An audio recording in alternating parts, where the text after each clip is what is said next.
The first clinical description of left main coronary artery disease was published by Herrick in 1912.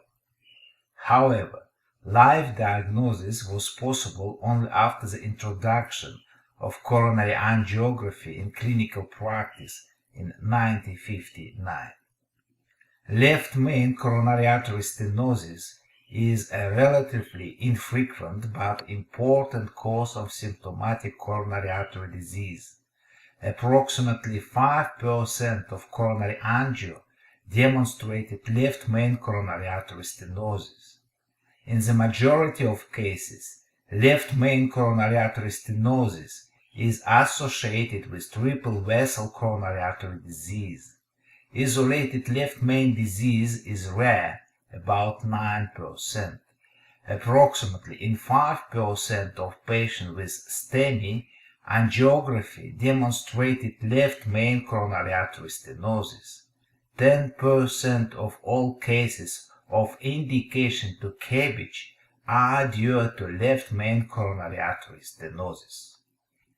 The left coronary artery emerges from the aorta through the ostia of the left aortic cusp within the sinus of Valsalva. The length of left main is between 1 to 25 mm. Average diameter is about 4.5 mm. The length of the left main directly influences the presence of elastic fibers at the bifurcation with significantly less elastic tissue in long left main vessel. The left main coronary artery arises from the right sinus of Valsalva, and a common coronary trunk for three epicardial arteries is a relatively rare congenital anomaly with incidence is about 0.03% of cases. Left main trifurcation, including ramus medianus, occurs in 30% of patients. The left coronary artery may be completely absent. In such cases, the LAD and circumflex have a split origin. Numerous studies have shown that significant left main coronary disease is of critical prognostic importance. The left main coronary artery is responsible for supplying 75% of the left ventricle cardiac mass in patients with right dominant type or balanced type, and actually all of the myocardium in the case of left dominant type. It is claimed that the degree of left main coronary artery stenosis influences mortality.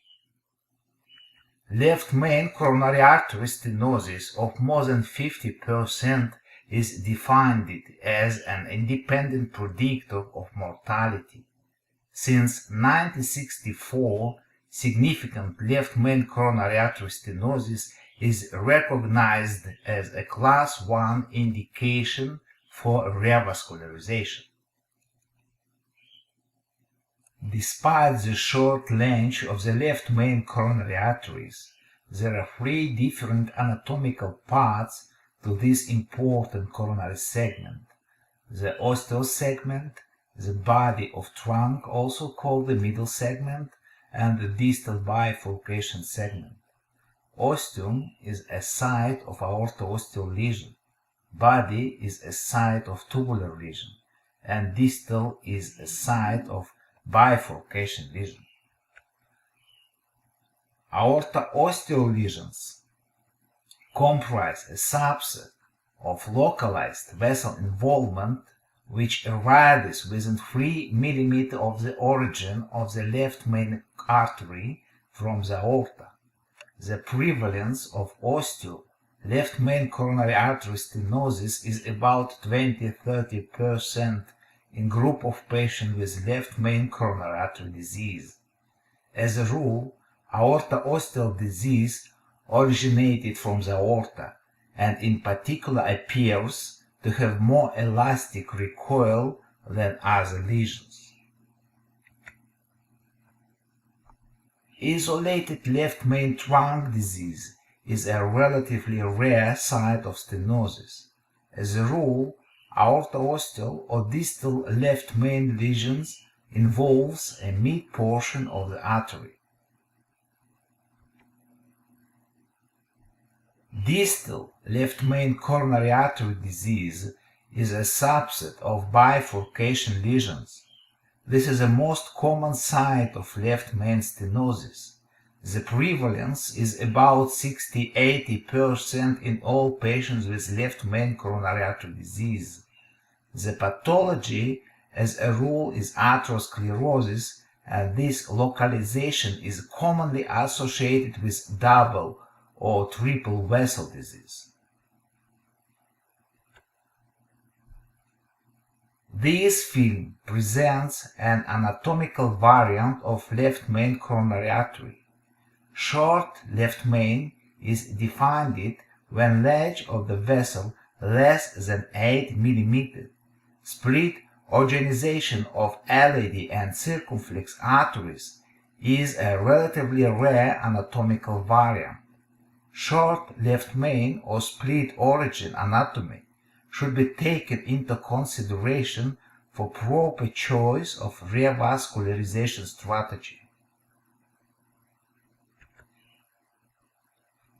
This film presents funnel-like anatomical type of left main. Significant difference of left main diameter in the proximal and distal segments limit use of coronary stenting in this subset.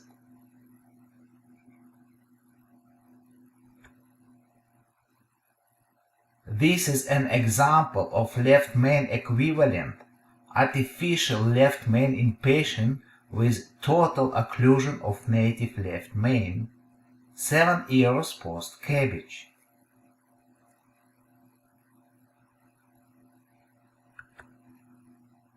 Anomalous origin of the left main coronary artery is a relatively rare clinical entity that can present with symptoms across the clinical gamut from lack of symptom to chest pain and possibly even sudden death. The clinical syndrome depending on the cause of the aberrant left main. The anterior cause, where the artery runs between the aorta and the pulmonary artery, can lead to compression of the left main, resulting in ischemia and possibly sudden death.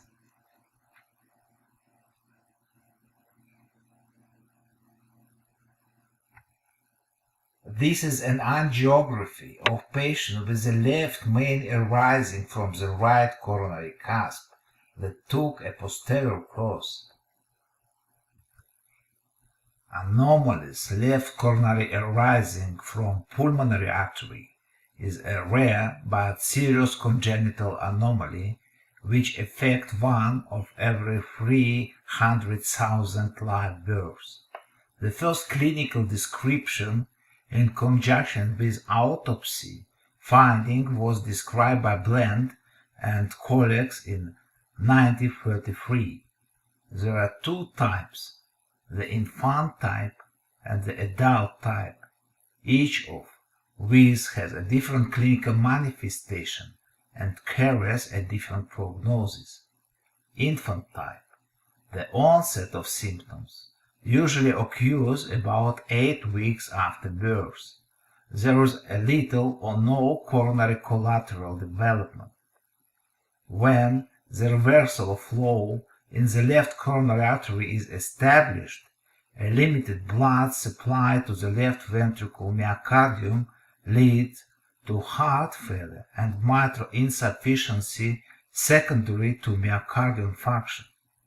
The most important differential diagnosis in this group is dilated cardiomyopathy. Without surgical repair, mortality ensures in up to 90% of patients within weeks or months of birth.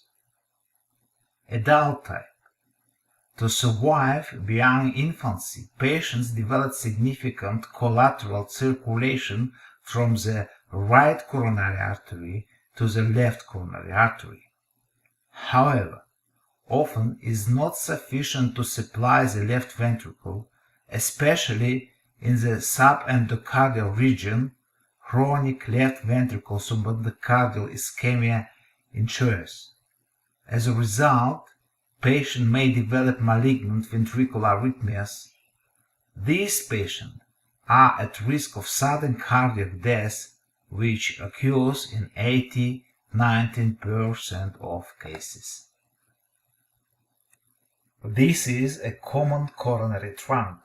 The most recent classification of a common coronary trunk is exclusively anatomically based. Type 1 is when the ostium of the common coronary trunk is originated from the left aortic sinus, and in the more common type 2, the common coronary trunk arises from the right aortic sinus. Left main aneurysm seems to be uncommon, with an incidence of 0.1%. This is mostly associated with obstructive lesion due to atherosclerotic changes.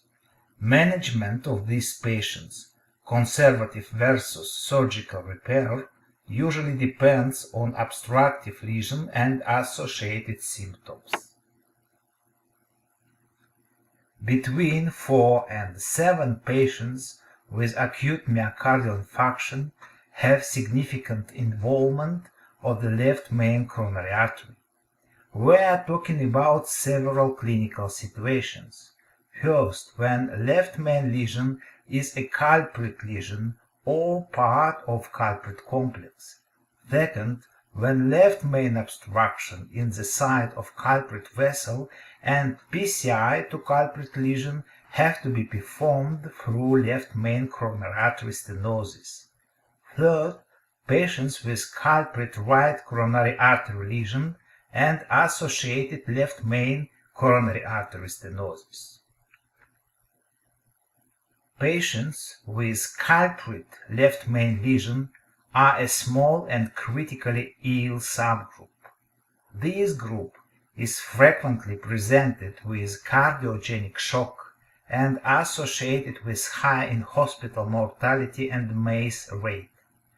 Previously, CABG was the dominant revascularization strategy in this subset. Today, culprit left main lesion in patients with ST elevation MI and non-ST elevation MI is a class 2A indication for PCI, level of evidence B. The presentation of this case demonstrates a ruptured plaque in the left main side in the setting of non-ST elevation myocardial infarction.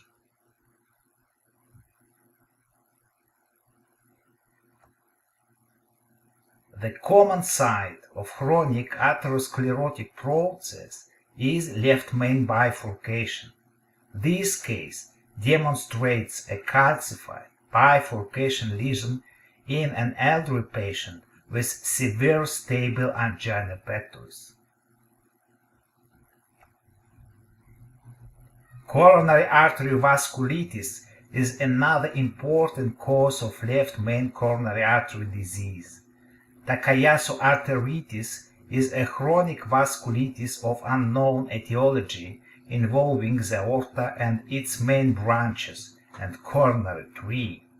The coronary arteries are involved in approximately 20% of patients with Kawasaki disease. Thoracic irradiation can result in injury or inflammation of any of the cardiac structures and result a wide spectrum of cardiac complications, atherosclerosis, pericardial, myocardial, endocardial disease, or conduction disturbance. Coronary artery disease has been reported in 5 to 12% of patients undergoing chest radiotherapy, usually manifesting 3–25 years after radiation exposure. Primary basic mechanism behind radiation-induced vascular damage appears to be endothelial dysfunction. Osteostenosis is typical of radiation-induced coronary artery disease. Isolated osteostenosis of the left main coronary artery following radiation therapy has been reported in several cases in the literature. Surgical intervention may pose difficulties in these patients because of mediastinal fibrosis and high incidence of complications. In addition, the use of internal mammary artery as a graft may not always be possible due to radiation disease with this vessel itself.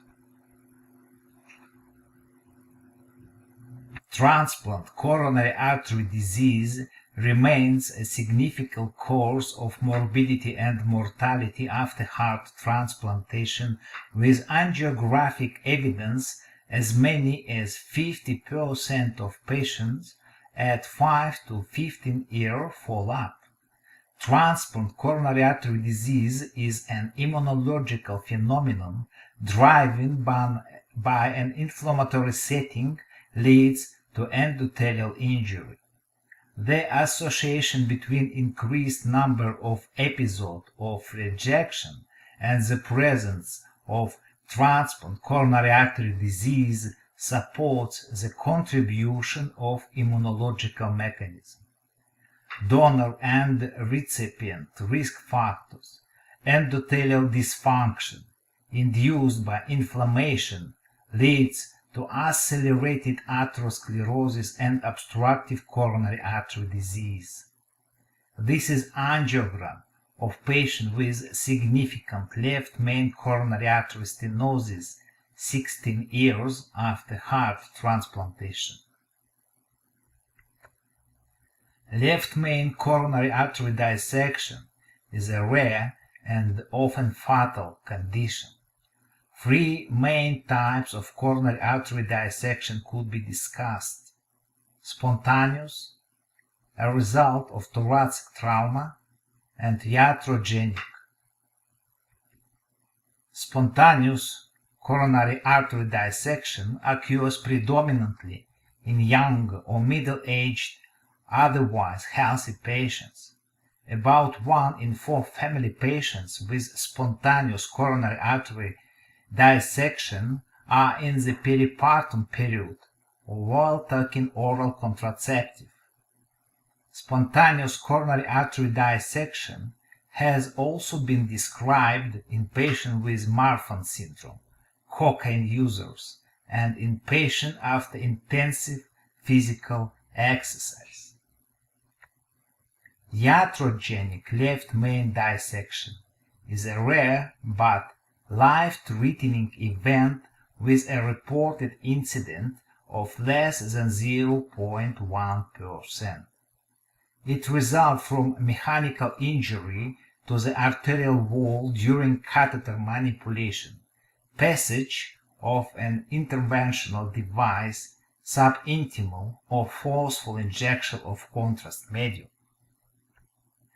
Patients with aorta-osteo left main plaque, aberrant left main, Marfan syndrome, bicuspid aortic valves have been reported to be at higher risk of dissection. The use of amplathe-shaped catheter, deep inspiration, and deep intubation could also play a role. In the situation of iatrogenic left main dissection, prompt diagnosis and therapy must be initiated. This angio is of a patient with catheter-induced dissection of the left main coronary artery. How can left main coronary artery dissection be prevented? All catheters must be manipulated carefully, especially when engaging the left main. Contrast should not be injected if the pressure is damped. Initial contrast injection should not be forceful until correct coaxial alignment of the catheter has been demonstrated. Injection should only be made when catheters are properly placed and where normal pressure have been identified. This angio demonstrates a case of abrupt closure of left main caused by mechanical injury to the arterial wall during wire manipulation.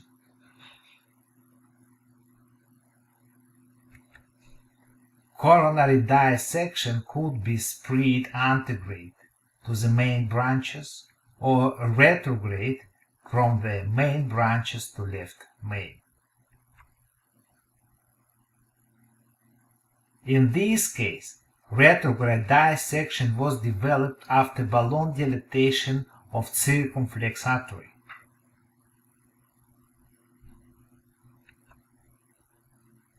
Left main coronary artery thrombosis is a catastrophic event associated with poor prognosis and high in-hospital mortality. Pathophysiology of such an event is thought to be secondary to plaque rupture with subsequent thrombus formation. Clinical presentation is often myocardial infarction, cardiogenic shock, or sudden cardiac death. This is the case of patients with ST elevation MI due to thrombotic left main coronary artery occlusion. This patient was admitted with cardiogenic shock due to occlusive left main thrombus.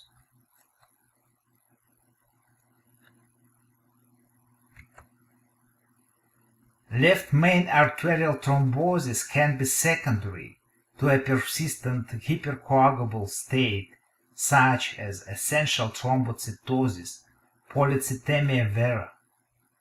Two factors are implicated in the pathogenesis of cocaine-related coronary thrombus: the marked vasoconstriction and the prominent platelet aggregation. This angio demonstrates a case of left main thrombus with totally occluded LAD artery in patient with untreated essential thrombocytosis. Left main could be result of embolism or aortic dissection.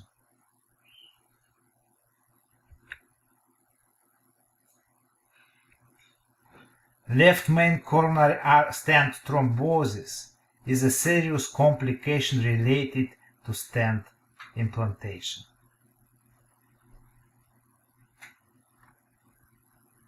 This is a case of a patient with acute stent thrombosis during the first 6 hours after left main coronary artery stenting. This is a case of a patient with very late massive stent thrombosis in the site of left main LAD and circumflex artery related to withdrawal of double antiplate therapy in the context of urological surgery and massive hematuria.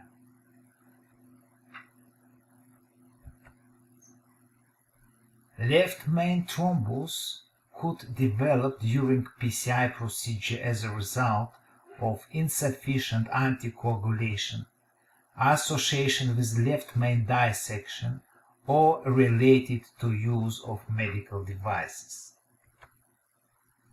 This is a case of patient with left main thrombus related to thromboaspiration.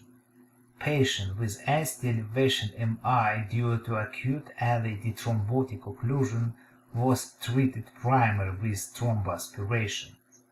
The mechanism is a retrograde thrombotic mass shifting during thromboaspiration.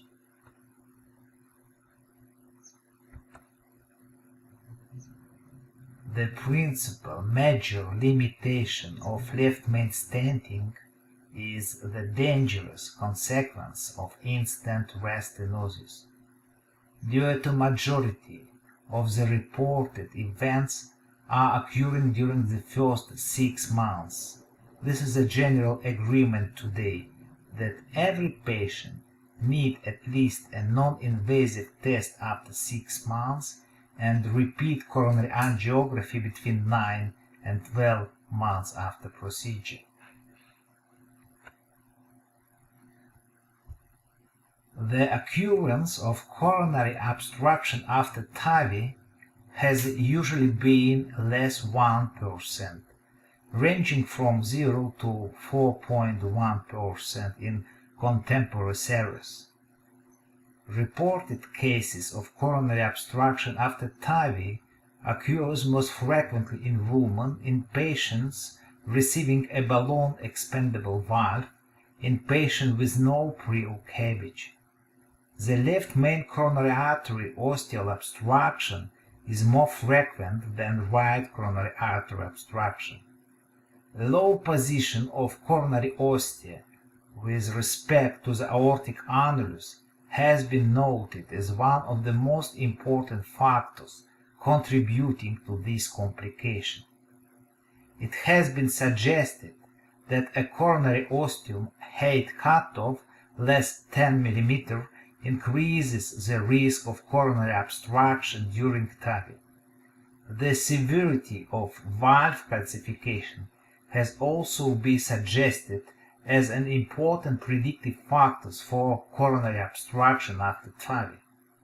A narrow aortic root with shallow sinuses of Valsalva also may be a factor associated with coronary obstruction after TAVE. The most frequent mechanism noted has been the displacement of the calcified native cusp over the coronary ostium. There have been no evidence of coronary obstruction related to the struts of the transcatheter valve frame or to the leaflets of transcatheter valve itself reported to date.